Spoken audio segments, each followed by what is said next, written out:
All right, Ironman 70.3 Des Moines people. Today we're gonna go with a screenshot. It's not gonna be my beautiful mug talking to you about some bullet points on screen or a course. Excuse me. What we're gonna talk about today is finding a place to stay and how I go about personally finding the right place to stay that works for me, that fits the budget and everything. So my first point to start with is finding the maps where everything's going to be at, because you want to be close to the action as possible. My first recommendation is to be as close to the finish line as possible, because that at the end of the day is where they will try to end up with all your stuff, all your gear and everything. So being close to the start, if it's a two transition race or something like that, being close to the start may not necessarily work, because you may have to go back and get your car, because at the end of the day, they're going to try to get everything to the finish line where you're at, so you can get your bike, your gear, and everything, and get out of there. Des Moines is a one transition race, so I always look through the courses to find out where everything's to be at. Problem with this is you do have a transition area, so if your transition is right here, notice we are, download the map so I can zoom in for you. So you're out here at Gray's Lake, and this is going to be the transition, and it is a one transition race. So this is where you will swim to, get out, do your bike ride, come back, dismount your bike, and then go do the run. Problem with this is, here is your, this is interesting, a little bit of a leftover shadow from something, but this will be your finish area, and notice is a little bit far away from transition. So this is going to be part of my overall question, and hopefully I can get a little bit more information with my connections as far as being an Ironman certified coach to find out. And this is what I'm going to speculate, is we're going to have some transportation method to get you from the finish line back to transition, because all your gear is going to be back in your transition, but all the athletes are going to be here at the finish line and all the spectators. I would not think that they would expect everyone to have some sort of way to get back to transition. And this, if you're looking at mileage, we got mile 12, it's mile 13, so this is 1 mile. So this is about a 2 mile walk. So after a race, a lot of us are not going to be in a situation where we want to be walking an extra 2 miles, and maybe that's, for some athletes that may be fine, come back and you can cheer on your athletes as they're going by. And of course, personally, me as a coach, I've got a couple of athletes out there, so maybe that's a good opportunity for you to come back and say hey to my athletes and whatever. But I would imagine they're going to have transportation to get back over here to the transition area. So looking at this, I like to go to Google Maps, get my bearings. So I'm going to do not the images. I'm going to go to the website.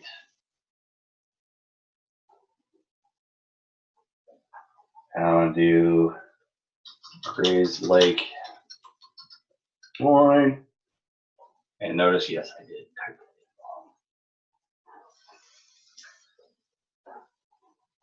wrong. So notice you got Gray's Lake right here. You got Des Moines Waterworks Park, all this stuff going on.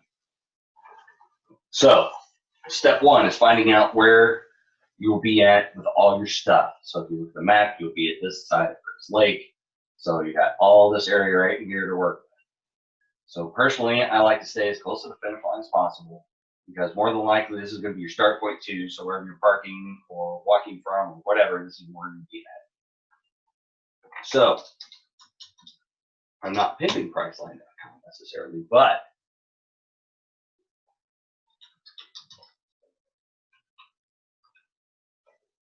this is a good starting point for me. So I'm going to check in. I'm going to just put some days in. Races on the 21st. I would, personally, I'm a 3.5 hour drive, so I'm going to be Friday morning and then just have all day Saturday to get everything. Pretty much after the race, I'm going to drive home. So just doing a quick little search. I always like to use the map view. And what this does is at least gives me a good idea of what's around Gray's Lake. This is my first point. So my first stop in the process is checking out on Priceline what hotels are even close nearby. You know, some of these are pretty days in, $46 a night. I mean, that's not too bad. 2 stars. I mean, it's not the end of the world. If you're on a budget, that could work pretty good. And then you got 88, 88, 156, 180.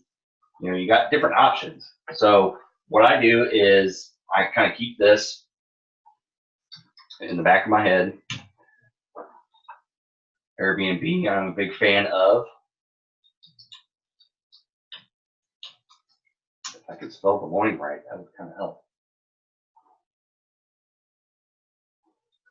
So I do stays in Des Moines. Typically, I like to have the entire place to myself. I don't like to share rooms. I've done that before, and it's not exactly the best.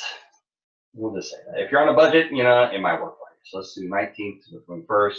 Save. So here you go.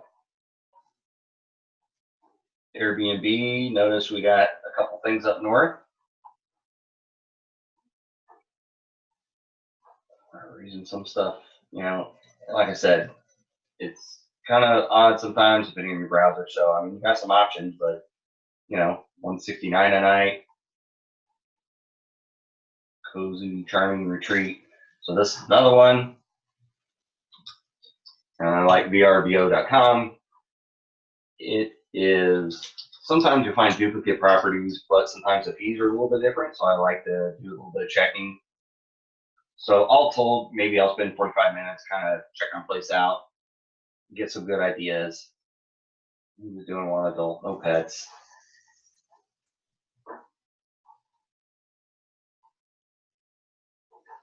Here, VRBO, see what they got close by the lake. So notice they got some options too. You know, and you can go in here and do more filters, any bedrooms, any bathrooms. I'll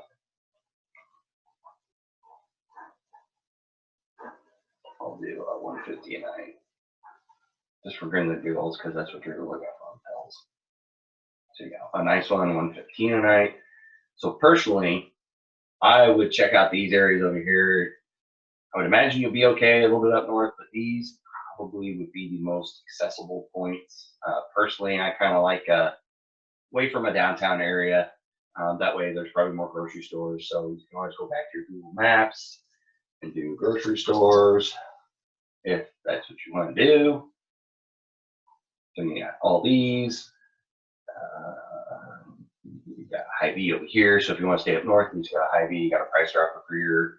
So maybe that makes a little bit of a difference in your decision as well. Looking at price dropper. You know, if you want to go to your maps, you stay up in these hotels, you have a little bit of access. There's like I said, a Hy-Vee up in here. But it looks a little bit more expensive to stay up in there. So maybe this 144 is looking good for you down here. So notice that's kind of a good indicator. You got a Hy-Vee over here. So if you're staying south, you can go to this Hy-Vee. You know, I would start looking up the ratings. That's a good way to see where you're at as far as the neighborhoods and if they're nice or not, if they're questionable. You know, you look at reviews, look what people say. Atmosphere is very friendly, plummeted since all bankruptcy, clean, wide aisles, plenty of options. So do your homework as far as what you're going to be most concerned about. Big point is, I like to stay close to the finish line area or transition because that's where all your stuff will end up. So if you stay close to the finish line, you're going to be up here. You have to go back, get your jump, and then go back to the finish line area, which is whatever. If that's where you park, maybe you have your car and you can do that. And it's not that big of a deal if you park over here. But if you park over here to start with, you're going to have to walk back over here. But Des Moines is kind of a nice area. I mean, it's a good populated area. It's got plenty of hotels and everything. So it's not as hard to find a place to stay. But like I said, do your research on Google Maps as far as finding places grocery stores, finding out the rankings and the ratings, just kind of see, if people recommend this area, not recommend this area. You got the comment club. So you got all these different areas to kind of look at, see, what's going on around here. But is this a good area to stay in? Is this a questionable area? And then do your searches. Looks like Airbnb, pretty pricey, $120 a night. We got 70 a night. That doesn't look too bad. Superhost entire apartment, rare find. So maybe this person is, and keep checking. You'll see something you like.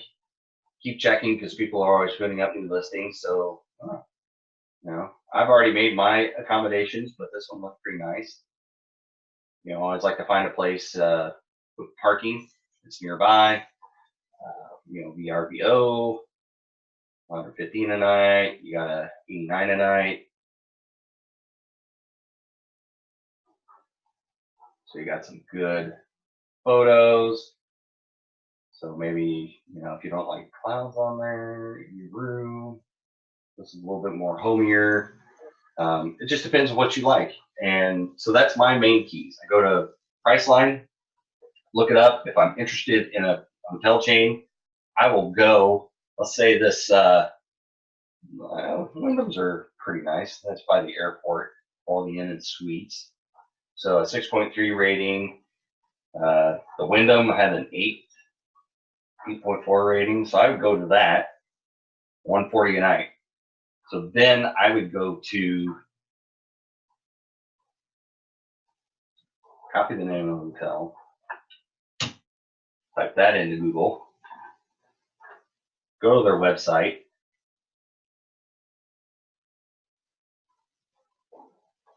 check in,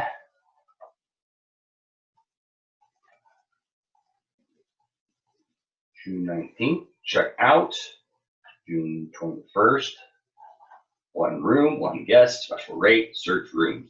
So notice the rates are about the same. 140 a night. If you go directly to the website, Priceline is 140 a night. Notice the difference is zero. Problem is, if you make a reservation through Priceline and you have something come up and you have to change it, you have to modify it, cancel it, or something.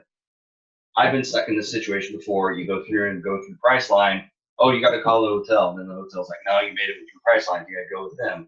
So you have to pay all these fees to get it canceled. At the end of the day, you might get nothing back, or it might just be better just to cancel it all, or not even show up. Not even just cancel it, just not show up, because you might have to pay to cancel it. It's ridiculous. At least if you book directly with the hotels, they're a little bit and sign up for their program or whatever. And like I said, I'm in IGH or whatever it is these days, and I try to get into there. So if you're a member, they're a little more apt to work with you. They can give you a permit, credit, they can change the dates, they can add dates. They're a lot more friendlier with you than if you go directly through Priceline. So I always go to Priceline, find a hotel I'm interested in, and then go Google it and see if the rates are the same. I will book directly with the hotel, sign up for their program to make sure if I've got a problem, I can go directly to the hotel. I don't have to jack with Priceline. Been hosed by that several times. I will not do it anymore in the future if I can avoid it. If Priceline's maybe saves me 25 bucks, at the end of the day, I'll go directly to the website and do it. As the same with VRBO, I mean, hotels will start putting their rooms on here as well. I wouldn't mess with that necessarily, but it's good. I would hit this up personally. If you're still looking for a place to stay, this one's $69. It's a little interesting. Sleeping on the floor, it looks like. I mean, might be comfortable. Yeah, kind of nice. So you need to be looking for things like, does it have a TV if you want to mute or game? Does it have a bathroom? Are you taking kids? Is it friendly for kids? Does it have an oven? Does it have a microwave? How's the bathroom? How's parking look? How's the neighborhood look? Does it look like garbage? Do you have your own entry? Just different things. It looks a little suspect on the outside, but on the inside, it actually looks kind of nice. So, it can be deceiving, but, and like I said, if you go with Airbnb or VRBO, check out the host fees, 7, whereas hotel was 140 a night. I mean, you're looking at a pretty expensive difference there. You know, look at the ratings of the host, 4.71. Look how many times somebody, look at the comments. Make sure that they have plenty of reviews. Make sure it's not some scam site. 106 reviews. It's hard to fake 106 reviews. Go back to this one. 4.83 rating, 12 reviews. So, 12. Apartment very clean, spacious, cozy. Honestly, felt like I was at home. I woke up this morning. Thank you for this. Glad you enjoyed it. Love hosting. Thanks for booking Airbnb. So, do your homework. This one's 217. I mean, that's pretty nice, and it's pretty close. I mean, you're right there. You're going to have to drive and park properly, and I don't think you're going to find some place where you can roll out of bed and walk right over. Even Priceline, there's not a hotel close enough. So maybe if they have shuttles, you can walk to the finish line and get bussed in, or maybe this is close enough. So if you look at the map, the finish line, you're pretty close to this little area here. Whoa. So I got zoomed out way too much. Priceline. So you're pretty close to this little area here. So maybe, it's a 2-mile walk. So maybe a hotel's, hey, man, park your car and leave it. Maybe it's worth under $40 a night. Maybe it's worth $300 versus saving, $150 or something like that. Maybe it's not. I would imagine they're going to have a pretty good parking situation. Each park, you did transition. If you get there nice and early, it shouldn't be a problem. This is a nice little block downtown. Who's this one? $5 a night. I mean, they've got quite a few options that look pretty nice. $243, 140 reviews. I mean, it looks pretty solid. Nice little loft, nice little area. Take into consideration, hopefully there's no snow in June in Des Moines. You never know. A nice little lodge, nice little room. It's a studio, but to me, it looks pretty doable. I shot away to help. But anyway, I digress. I've got my all set up. So, wrap it up, summarize. Look at the course maps. Figure out where you're going to be at the end of the race. And that's kind of my starting point to look. So we figured out we're transitioning here. So then I go to Priceline. Try to Google the area, find hotels near the area, look at the map view, and see what the hotels are. Find one I like, check out their website. If they're just as good as Priceline, I ditch Priceline.